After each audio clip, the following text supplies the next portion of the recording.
Hunarmandlar shaharchasida menga eng yoqadigan magazinlardan bittasi mana bu Chinni idishlar magazini. Bunda e'tibor berib qarasangiz, mana bu yerdagi har bitta naqsh qo'lda chiziladi, qo'lda xotirladi, pechkalari bor o'zlarini, hamma narsa shu yerning o'zida qo'lda qilinadi. Qaranglar, sovg'alarga juda ham yaxshi. Hattoki bu yerda ismingizni yozdirsangiz ham sovg'alarga berishga o'sha bemalol bo'ladi.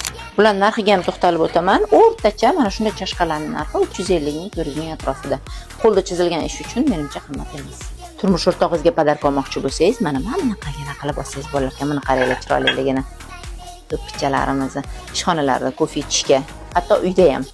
Ular uchun qaranglar, mana bu oddiy oshxonaga qo'yib qo'ysangiz ham juda chiroyli turadi. Marketingni qarang.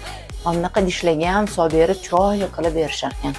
Chet eldan mehmonlar kelganda ham mana shu yerga kelib narsa olsa bo'lar ekan. Bu tomonda ham bor ekan, qarang.